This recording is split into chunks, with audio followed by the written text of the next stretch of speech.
Hello વિદ્યાર્થી મિત્રો, આપણે જે ટીવાય બીકોમનું ચેપ્ટર યુનિટ 3 પૂરું કર્યું. ત્યારબાદ છે યુનિટ નંબર 4 માનવ શક્તિ આયોજન કે મેન પાવર પ્લાનિંગ કે માનવ શક્તિનું આયોજન કઈ રીતના થશે અથવા તો માનવ શક્તિ આયોજન શું છે એની આપણે અહીંયા ચર્ચા કરવાની છે ડીપમાં.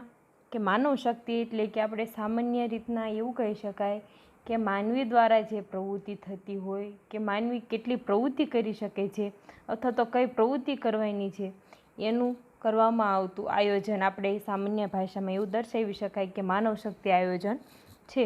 માનવ શક્તિ આયોજન માનવ સાધનોના અસરકારક અંકુશ અને આયોજિત ઉપયોગ સાથે સંબંધ ધરાવે છે. માનવ શક્તિ આયોજન માનવ સાધનોના અસરકારક અંકુશ અને આયોજિત ઉપયોગ સાથે સંબંધ ધરાવે છે. માનવ શક્તિ આયોજનનો અર્થ અને લક્ષણો જોવાના છે કે સંચાલનની કોઈપણ પ્રવૃત્તિમાં માનવ કેન્દ્ર સ્થાને છે. વિવિધ પ્રવૃત્તિઓ પૈકી ઉત્પાદન પ્રવૃત્તિમાં માનવીનું મહત્ત્વ વિશેષ ગણાય. કે સંચાલનની કોઈપણ પ્રવૃત્તિમાં માનવ કેન્દ્ર સ્થાને છે અને જે વિવિધ પ્રવૃત્તિ હોય એમાં ઉત્પાદન પ્રવૃત્તિ છે એ માનવીનું મહત્ત્વનું વિશેષ ગણાય છે.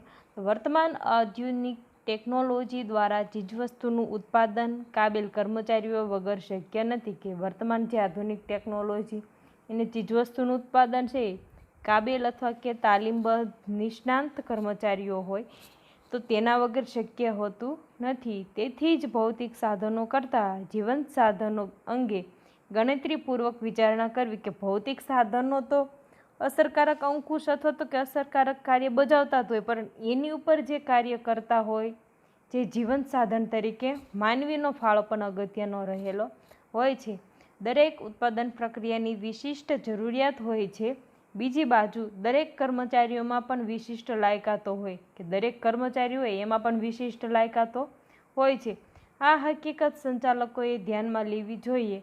કંપનીને કેવા અને કેટલા માણસોની જરૂર છે, જરૂરી માણસો ક્યાંથી મળશે, કોણ કેટલો સમય કયા પ્રકારનું કામ કરશે વગેરે પ્રશ્નોની જો પૂર્વ વિચારણા નહીં થાય તો ભૌતિક સાધનોમાં કરેલું રોકાણ નિષ્ફળ નીવડે. કે કર્મચારીમાં જે વિશિષ્ટ લાયકાત હોય એનો યોગ્ય ઉપયોગ કર્યો અથવા તો કંપની કેવા માણસો પાસે કેવી રીતના અને કેટલા પ્રમાણમાં ક્યાંથી શું મળશે વગેરે જે માનવ શક્તિનું આયોજન હોય એમાં જે પૂર્વ વિચારણા કરવાની છે અને ભૌતિક સાધનોમાં જે કરેલું રોકાણ હોય એ ભૌતિક સાધનો એટલે કે યંત્રો અને મશીનરીમાં જે રોકાણ કરેલું હોય એ નિષ્ફળ નીવડે નહીં.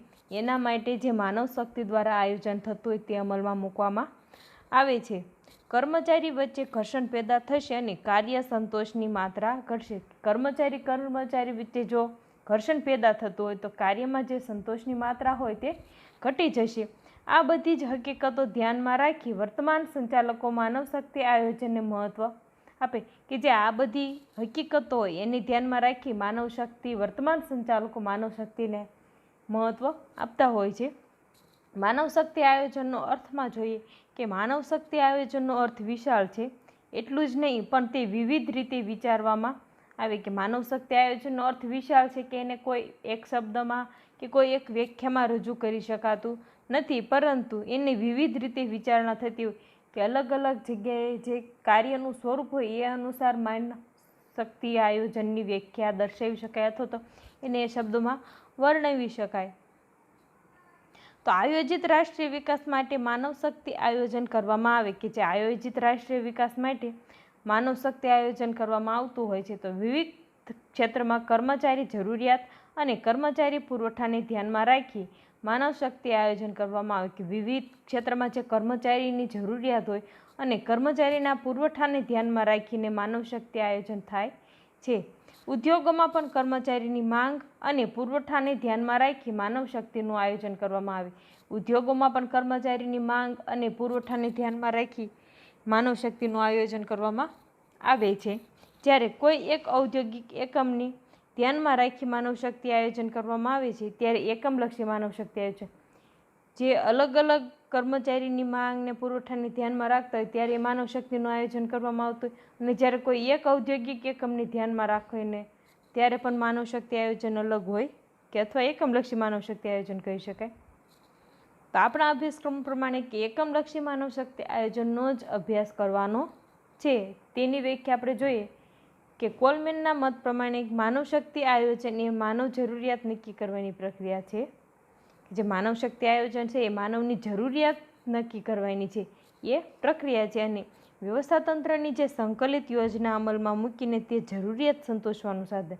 વ્યવસ્થાતંત્રની જે સંકલિત યોજના હોય કે જે યોજનાઓ ઘડવામાં અમલમાં મૂકવા માટે હોય એ જરૂરિયાત સંતોષવા માટેનું સાધન એટલે માનવ શક્તિ આયોજન. પછી ઈ.બી. ગ્રેસલરના મત પ્રમાણે આપણે જોઈએ કે માનવ શક્તિ આયોજન એ આધારણ, વિકાસ કાર્યો અને અંકુશનો સમાવેશ કરતી એક કાર્ય પ્રક્રિયા છે. તો અલગ અલગ વૈજ્ઞાનિકના મતે આપણે એની વ્યાખ્યા જોઈએ કે માનવ શક્તિ આયોજન એ અહીંયા કહ્યું છે કે આધારણ, એનો આધાર નક્કી કરવો, એનું વિકાસનું કાર્ય અને અંકુશનો સમાવેશ કરતી એક કાર્ય પ્રવૃત્તિ, એટલે કે અંકુશનો પણ સમાવેશ થતો એવી એક કાર્ય પ્રવૃત્તિ એ માનવ શક્તિ આયોજન છે. જે દ્વારા પેઢી યોગ્ય પ્રકારના માણસો યોગ્ય સંખ્યામાં, યોગ્ય જગ્યાએ, યોગ્ય સમયે અને આર્થિક રીતે જે સૌથી વધુ ઉપયોગી બને તેવી નિશ્ચિત પરિસ્થિતિ ઊભી કરે છે.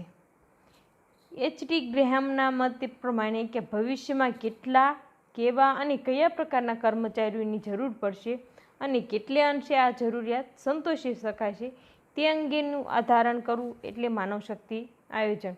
ભવિષ્યમાં જો કેટલા પ્રકારના અને કેવા પ્રકારના કર્મચારીઓની જરૂર પડે અને કેટલે અંશે આ જરૂરિયાત સંતોષી શકાય તે અંગેનું આધારણ કરવું એટલે માનવ શક્તિનું આયોજન. એ.આર. સ્મિથના મત પ્રમાણે માનવ શક્તિ આયોજનમાં માનવ શક્તિની માંગ તથા માનવ શક્તિનો પુરવઠો અંદાજવાની અને બંને વચ્ચે ઇચ્છિત સમતોલા જાળવવાની કાર્યવાહીનો સમાવેશ થાય. કે જે સ્મિથના મત પ્રમાણે કહીએ કે જે માનવ શક્તિ આયોજનની માંગ હોય અને માનવ શક્તિનો પુરવઠો જે અંદાજવાનો હોય વચ્ચે બંને વચ્ચે જે ઇચ્છિત સમતોલા જળવાતી હોય એની કાર્યવાહીનો સમાવેશ.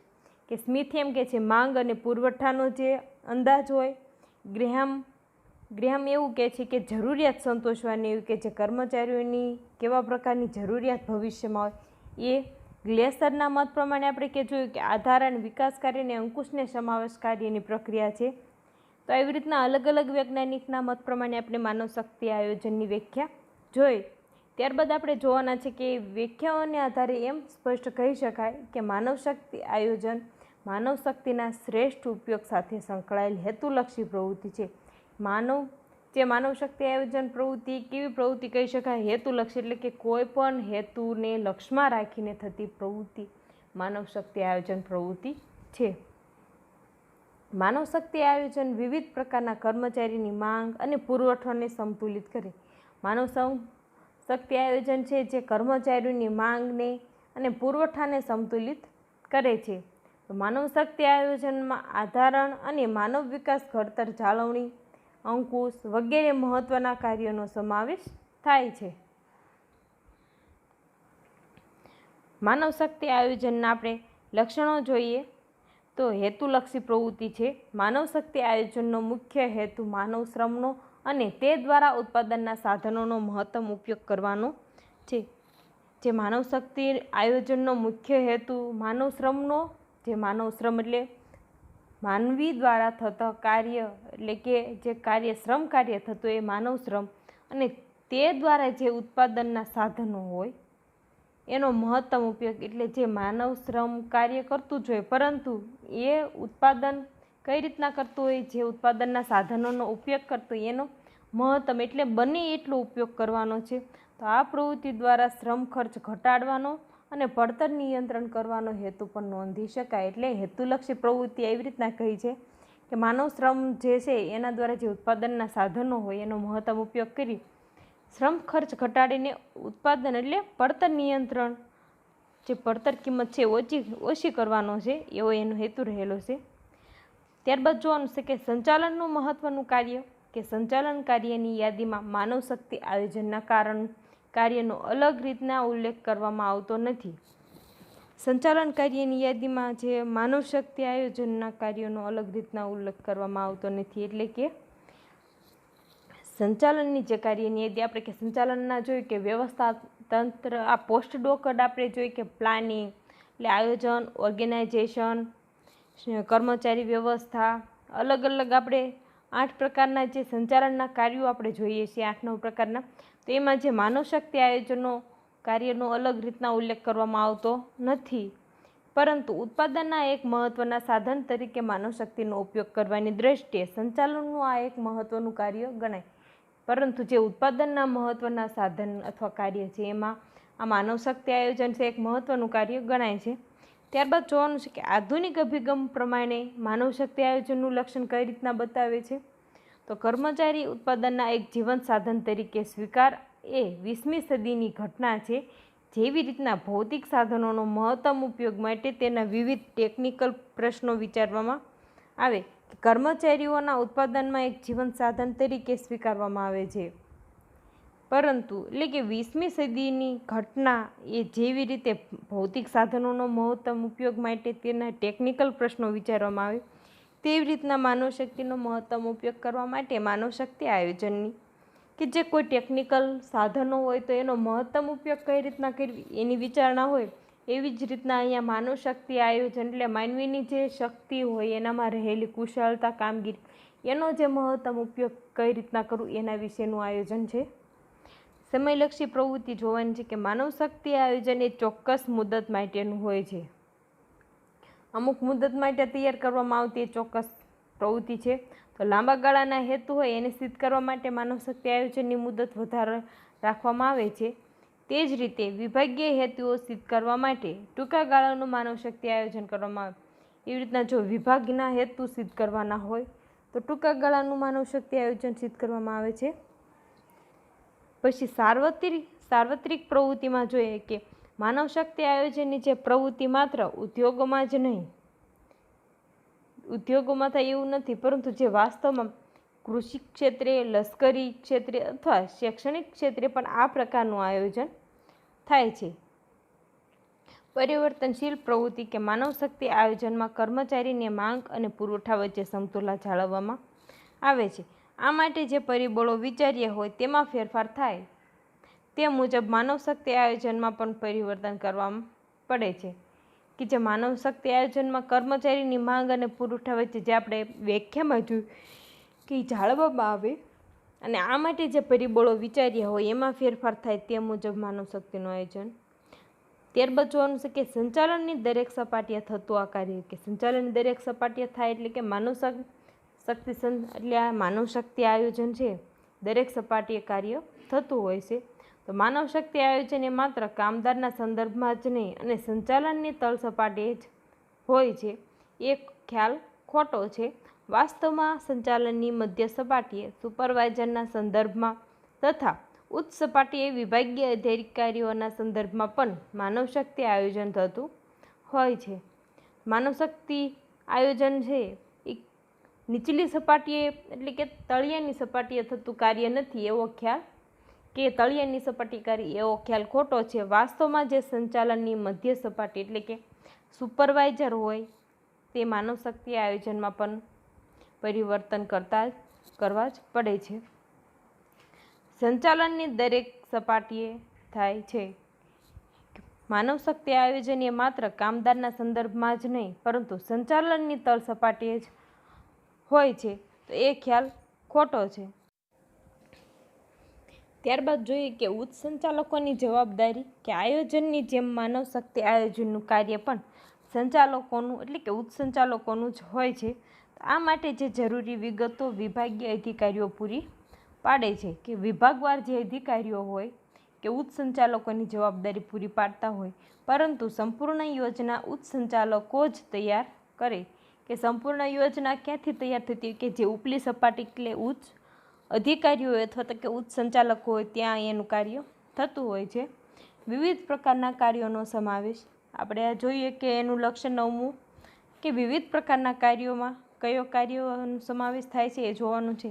કર્મચારી ક્યારે, કેટલા પ્રમાણમાં, ક્યાંથી ભરતી કરવી, ક્યારે કોને કઈ કક્ષાને બઢતી આપવી અથવા કોની કયા વિભાગમાં બદલી કરવી અથવા કયા તબક્કે કોને કેટલા પ્રમાણમાં તાલીમ આપવી, કર્મચારીઓને છૂટા કરવાના તથા નિવૃત્તિના પ્રશ્નો વગેરે તમામ પ્રકારના પ્રશ્નોની વિચારણાનો સમાવેશ માનવ શક્તિ આયોજનમાં થઈ શકે. કે વિવિધ પ્રકારના કાર્યો અહીંયા કીધા છે કે માનવ શક્તિના, કે પ્રમોશન આપવું, કઈ જગ્યાએ મૂકવા, એને બદલી કરવી, બઢતી કરવી જેવા એના કાર્યો હોય, એટલે કે ઉચ્ચ સંચાલકોએ જે વિચારવાના હોય કે અમુક એવા પણ કર્મચારીઓ હોય જેને છૂટા પણ કરવા પડે, નિવૃત્તિ આપવી પડે, એવા પણ પ્રશ્નો ઊભા થાય છે.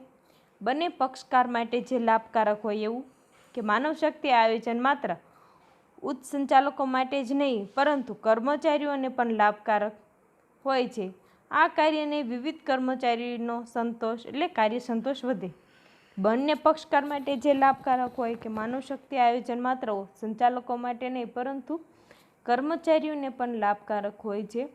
આ કાર્યને વિવિધ કર્મચારીનો કાર્ય સંતોષ વધે છે અને તેમના વિકાસની તકો પણ વધે છે.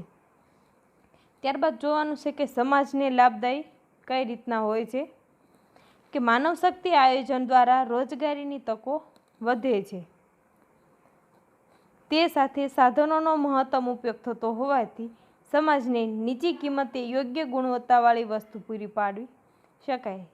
માનવ શક્તિ આયોજન દ્વારા જે રોજગારીની તકોમાં વધારો થતો હોય તે સાથે જે સાધનોનો પણ મહત્તમ ઉપયોગ થતો હોય તે સમાજને જે નીચી કિંમતે યોગ્ય ગુણવત્તાવાળી વસ્તુ પૂરી પાડી શકાય છે.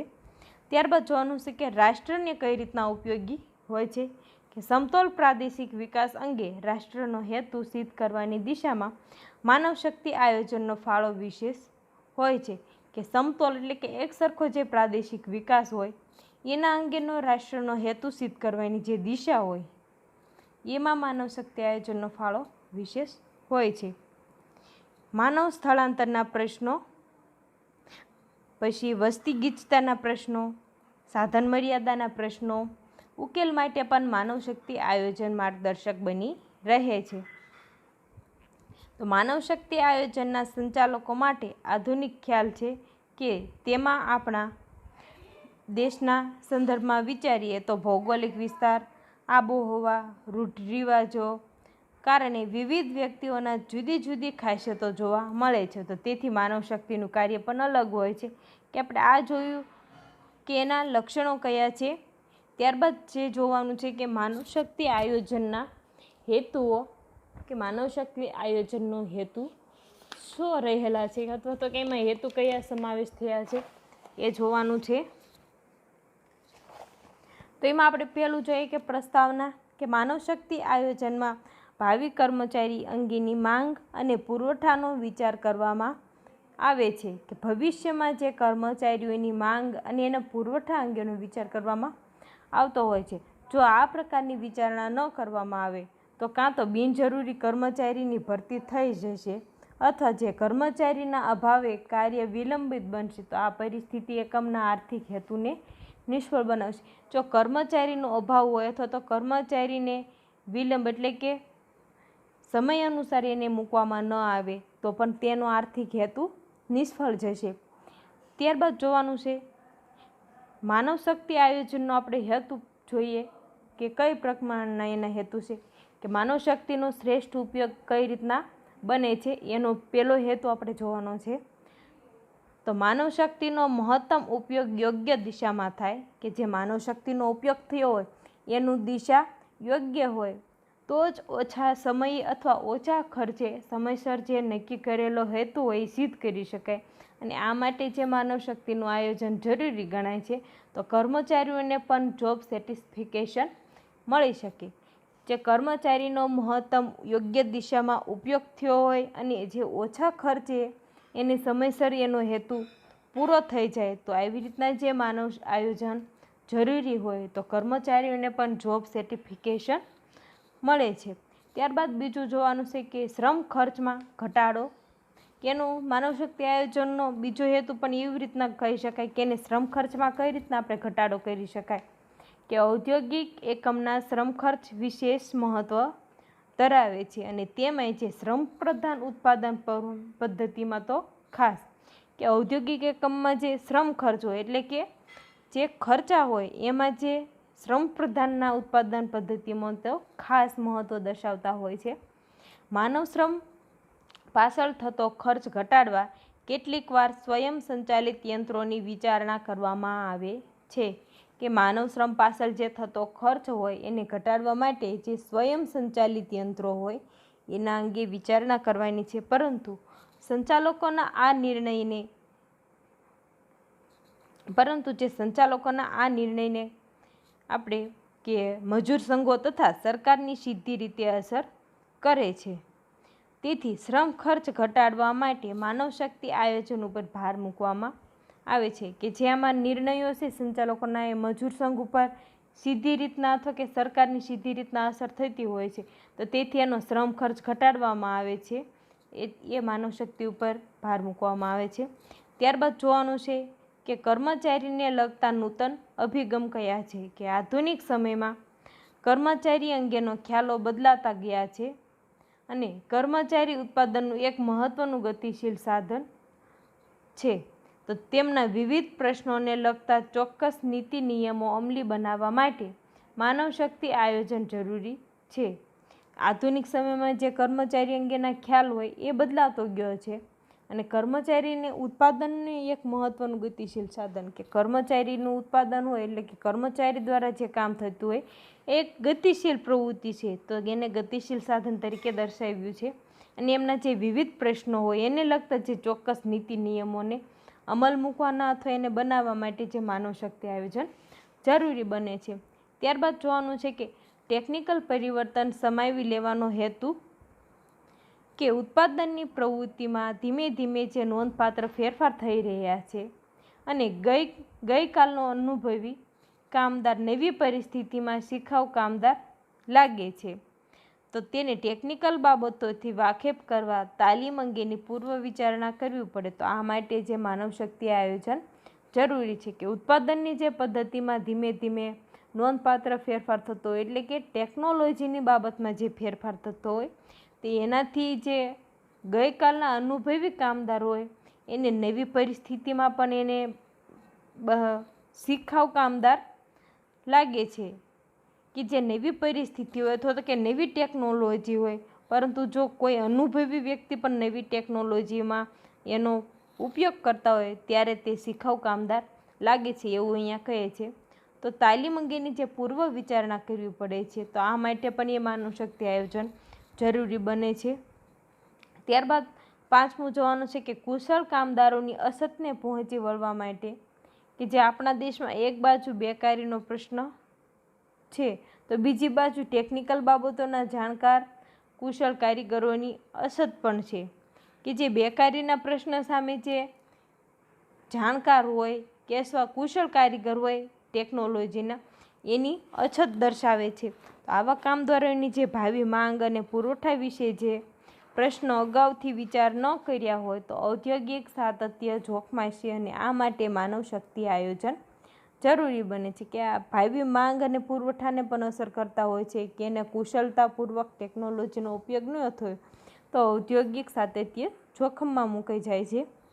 ત્યારબાદ જોવાનું છે કે મજૂર ફેરબદલી દર ઘટાડવાનો હેતુ, કે કર્મચારીઓની શક્તિઓનો ઉપયોગ ન થાય ત્યારે તેમને કાર્ય સંતોષ મળતો નથી. પરિણામે આવા કર્મચારીઓ પોતાની શક્તિનો વિકાસ થાય તેવી કંપનીમાં જવાનું વલણ ધરાવે છે, કે કર્મચારીને એને યોગ્ય કાર્ય અનુસાર એને જો વેતન ન મળતું હોય પરિણામે તે પોતાની શક્તિનો વિકાસ અથવા તો કે પોતે જે કાર્ય પ્રમાણે જેની મહત્તમ શક્તિનો ઉપયોગ કરતો હોય એ પ્રમાણે જે એને કાર્ય સંતોષ ન મળતો હોય કે એને વેતન ન મળતું હોય તે બીજી કંપનીમાં જવાનું વલણ પણ દર્શાવે છે.